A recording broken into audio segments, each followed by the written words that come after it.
KUGAN, CASSIUS, IFL TV, MTK Global. We're in Essex. You like a bit of Essex? Love it, don't I? Is that your Essex accent? Yeah. Alright. How are you, Tyson? Mate. You're doing obviously your tour continued after your fight. Doing a little show here in where Southend-on-Sea. Yeah. Nice little place, to be honest. Nice little seaside town, staying in a nice little boutique hotel. The people out here are very upmarket, or whatever you want to call it. Everyone's nice and refined. Hi, Prince. Hi, Prince. How's it been since you got back from Vegas? I've been busy doing stuff. I've not done anything really. I've just been flat out busy. I've not had time to have a rest or nothing. Trained a few days? Trained a few days in between this and... Every day, yeah. Train every day. Trained today. Trained yesterday, the day before. Training's got to be done. It's part of my life, isn't it? So nothing else matters apart from training. The rest of it's secondary. How do you kind of look back on that week in Las Vegas now? I look back on it, you know, while you're there and you're the man doing it, it's business to me. It ain't holiday. It ain't some big trip where I can enjoy, oh, let's go to Vegas and have a drink or whatever, gamble and whatever they want to do in Vegas, go to a show and all that. I'm there to fight. So before the fight, I'm looking to the fight. And after the fight, I am still recovering from the high and the low. So I don't enjoy whatever city or place it's at. I never get to see the surroundings for what they really are, rather than just on a business side and a professional side. If that makes sense. Yeah, because it's a massive difference between you going to Vegas for camp and a fight than actually going on holiday for a week there. Yeah, so that's why I love it when I go to support other boxers around the world. Because the pressure ain't on me. I can just go there and be a spectator and enjoy myself, rather than being the one who's there to entertain. You really kind of, not just on fight night, but you put on a show the whole week. I think for your Las Vegas debut, I think the Americans really kind of took to you, like not just the fight night, but the press conferences, the workouts, everything. Everything, yeah, I did work hard, put a lot of effort in. Probably done more press out there that week than I've ever done before for a fight. But it is big time boxing, you've got to do it. It's all got to be done, because if I don't sell the show and do my part, then it's people ain't interested in the fight. There was a moment after where you went into Tom Schwartz's dressing room and you kind of, you know, did what you normally would do, but you said to him that you want to try and get him a fight and you want him in camp and as, you know, what kind of goes through your head to go and do that? He's a big old fella, isn't he? And big old lad. He can come to camp for sure. And I'm sure his promoter will get him a fight, whatever. And it'd be good to have him in camp, actually. I'll teach him a few things. He's only a young lad. He's got 25 fights now. And I'm sure he'll come back stronger than he was already. Do you know what I want to address on this interview as well? Go on. All the idiots who don't know boxing. Because I've seen something from Joshua recently saying he wishes he could go back to fighting easy opponents. Couldn't get any easier than the opponent he had, could he, after 2 weeks' notice, and fat as a pig? I don't think they come much easier than that mush. Where was he ranked? Number 15 or 16 by the organisations. And he always said Tom Schwartz was rated number whatever, 69 in the world. Tom Schwartz was rated number 2 by the WBO. Just to prove it, I snapped a picture of it because I thought I'd be doing an interview up here somewhere, and I wanted to show the official WBO rankings. I think people do know this. I know, but why do people keep saying he's like number 69 in the world or 53 or 122? Look, WBO ratings, there. Is that there? Oh, yeah, they're their ones at the time. Can you see them? Yeah, Dylan White 1, Tom Schwartz 2, Tyson Fury 3, Rivas 4. Yeah. So he's in front of me on them. Tyrone Spong is at 6. Yeah. Okay. So unless I'm mistaken and everyone else is mistaken, then that's an official rating of number 2. Not something that well, I don't know where they're getting 125 from and all that. Where is that coming from? BoxRec? But what's BoxRec? That's not even a rating company, is it? They're not an organisation, as far as I'm aware. If they are, please correct me, and I'll say sorry. Is BoxRec an official organisation? No. Do they have a championship belt that you can fight for and get sanctioning fees? No. How does their ratings even work? What is it, a point system? I'm assuming so, yes. I mean... Yeah, because 1 minute I've got 16,000 points, another minute I've got 5,000. I'm not sure how it all goes on. But the fact of the matter is, they're not an official, they're just someone's opinion. So, BoxRec, I don't even look at BoxRec at all. BoxRec is a good site for looking at people's records and who they fought and all that. Not for what they say. No, but that is what it's for. So it's exactly what you said. So BoxRec, yeah, record, exactly. Yeah. It doesn't say box yeah. rankings. I'll rank the fighters as the official rankings because it's got nothing to do with it. So just clarifying that, BoxRec says our fighters ranked whatever. Who cares? Because they're not an official ranking company anyway. They're just some website who have their opinion on where people should be rated in the world, which absolutely means nothing. Just clarifying. Yeah. What did you make of Eddie Hearn's comments that Tom Schwartz wouldn't win a British title? I have no interest in anything that Eddie Hearn says. Of course Eddie Hearn would say something negative, wouldn't he? Because he's Golden Goose has just been splattered by a fat man. So he's got to try and discredit me, hasn't he, to make himself look good. Mush. Frank Warren. Passes me cake, Dad, please.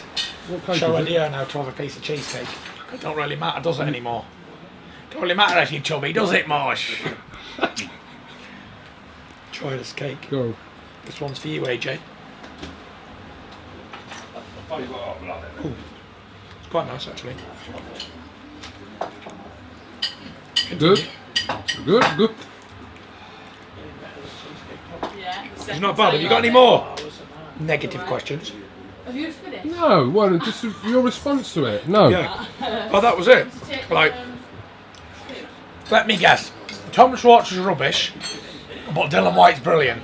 And Joshua's brilliant, but Tyson is rubbish. And everybody else he's got, Derek Chisora and whoever else he's got, Carlos Takam, Alexander Usyk, he's brilliant, isn't he? But everybody else is crap. Deontay Wilder's shit. I'm shit. Everybody who he doesn't have is shit. But everybody who has something to do with is great. So you can't not listen to a word the man says. In my opinion, he knows nothing about boxing because he got Derek Chisora beat by Agid Cabell for not doing his own work. And he got Joshua beat by Ruiz because he looked at the man's body and didn't study boxing. And that's the truth of the matter. End of. Tyson, Bob Arum says he wants to make you and Wilder next, no interim. Okay. What are your thoughts on that? Bob is a great guy. Put that in there, Dad, please. Hall of Fame boxing promoter. Give us that Diet Coke, please, Prince. No, one's enough. Don't want to get too chubby now, do I? Yeah, Bob's a Hall of Fame boxing promoter. Top dog. So, whatever Bob says. But would you be open to that, to skipping that interim fight you're going to have in September, October and jumping straight into a Wilder fight?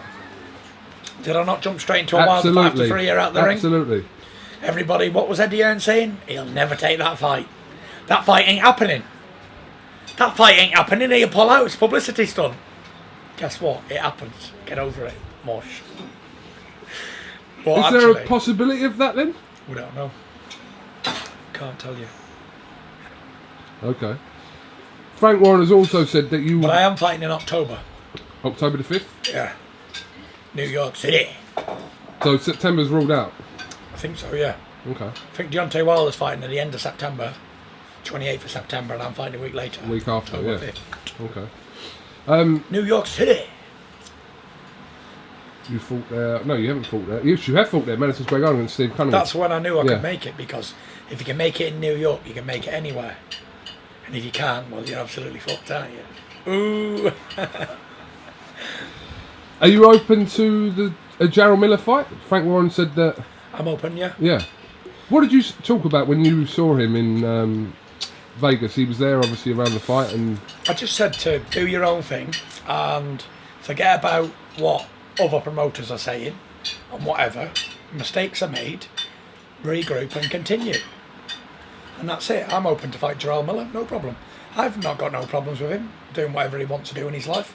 If he feels the need that he's got to do what he's got to do, that's none of my concern. My concern is boxing and winning, not what the other man's going to do to himself. So Jarrell Miller is an option. He's a big old fella. He's highly rated.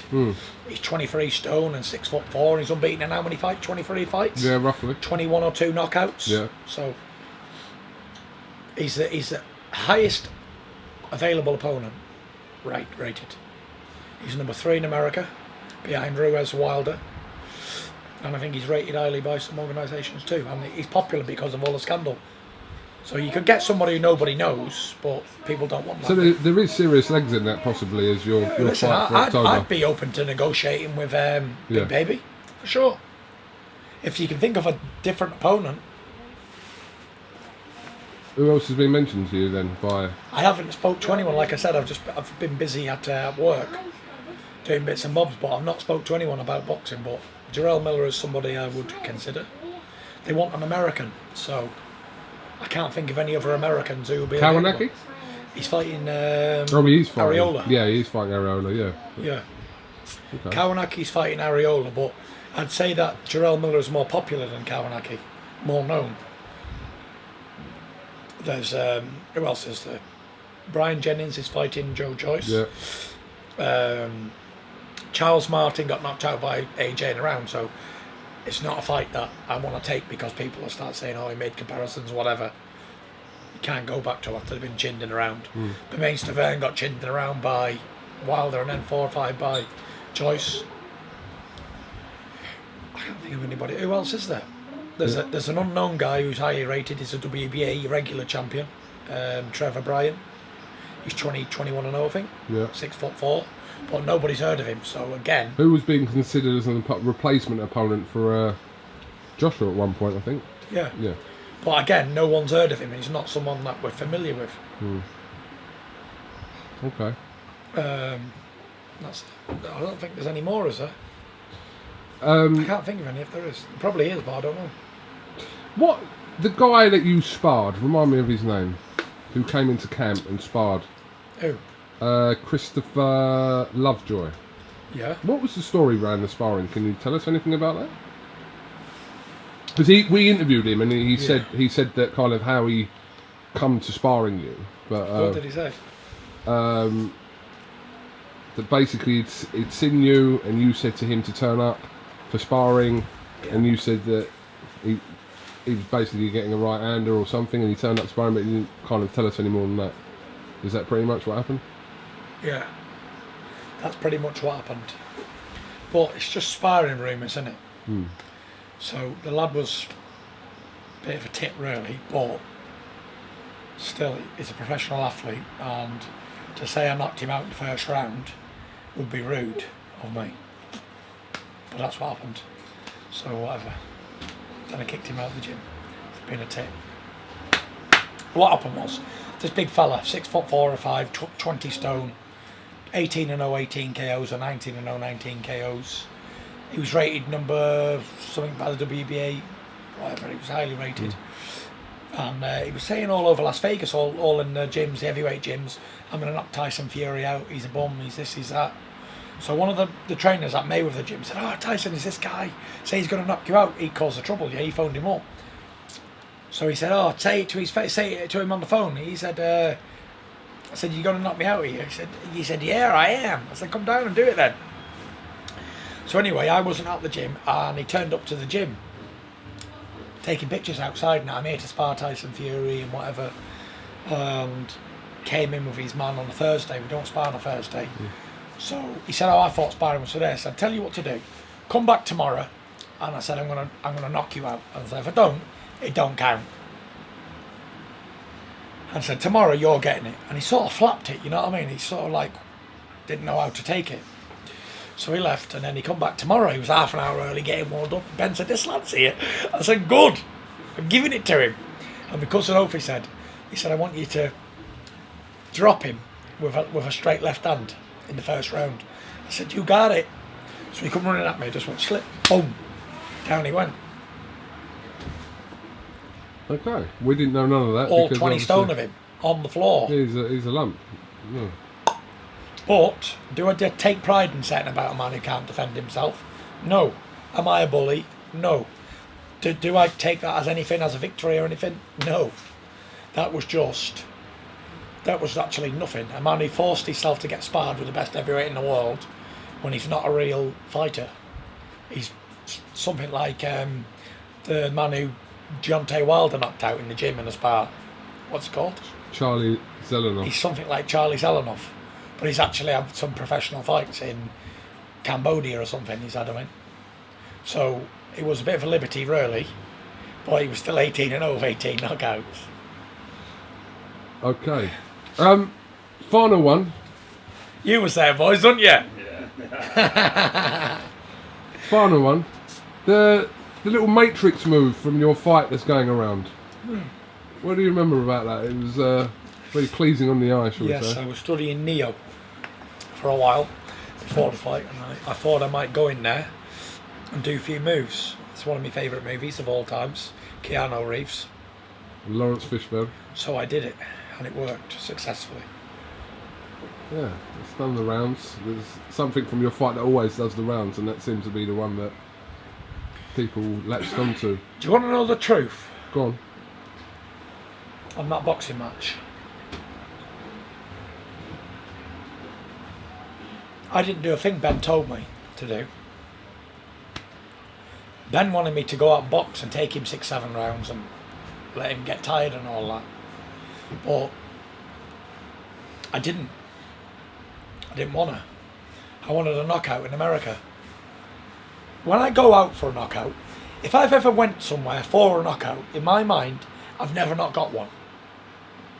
But when I go to slip and box, and I can do that too, but for some reason, I wanted to knock Tom Schwartz out, make a statement in America and put on a show, because that's what they like. The Americans love a knockout. Andy Lee told me last year, the Americans love a knockout. They don't care when, how or why, but they love a knockout. And everyone was telling me, all the boxing promoters, so they love a knockout. And there's me thinking, well, I don't have that knockout style. So it wasn't. I said to these boys, I said to Kevin Brendan in the thing, I said, I'm going to get him out of there quick.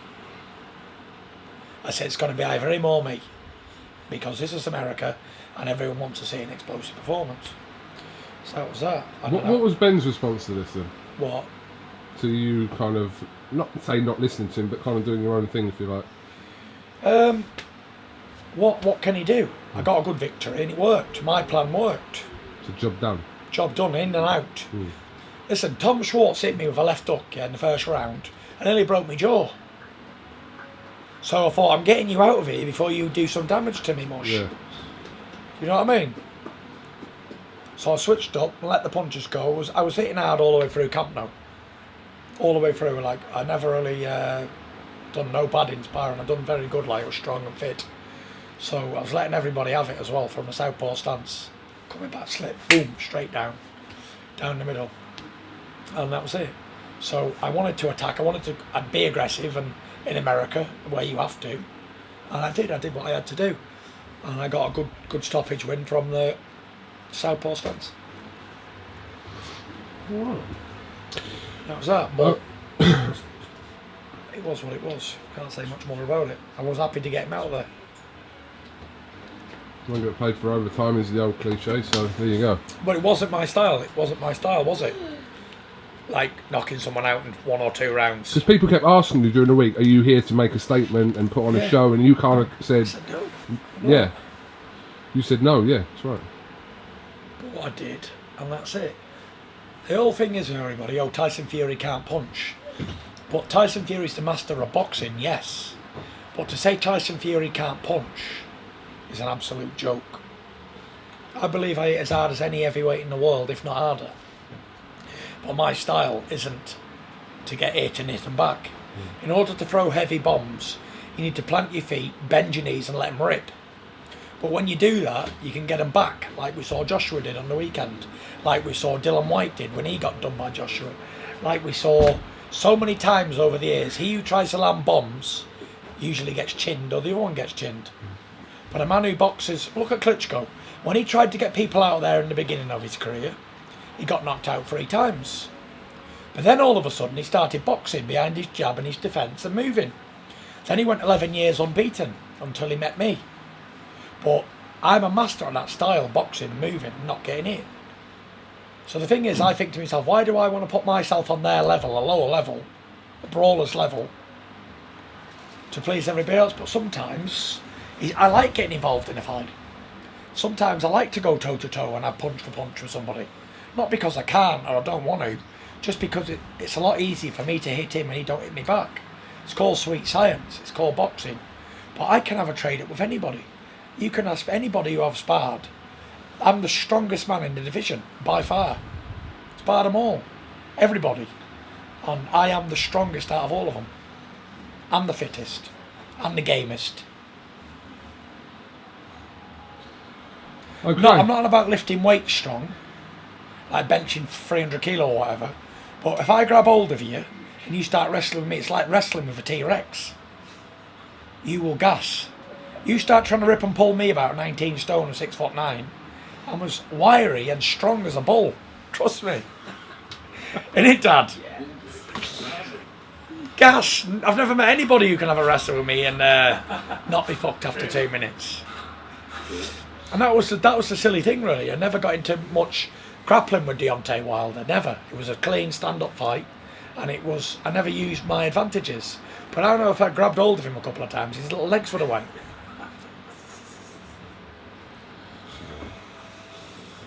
Okay. Tyson Fury, thank you very much for talking to Eiffel TV. We know you're just about to go on How stage. long was that? 22 minutes. Not stopped, have I? No. And can you just tell people that you've not allowing me to interview your dad? Yeah. No more interviews with John Fury for any of you guys, any cameramen, any interviewers. If you want him, TV gold, you got to pay. Simple as.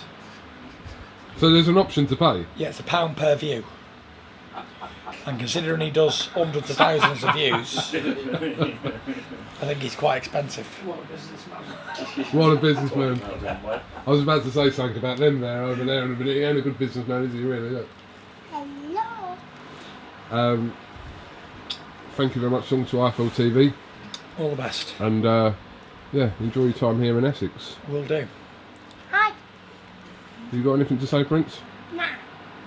You don't take them off. Anyone you want to call out? No. Anyone you want to shout out? No. What about your mum? No. No, not interested. Thank you very much, Tuss.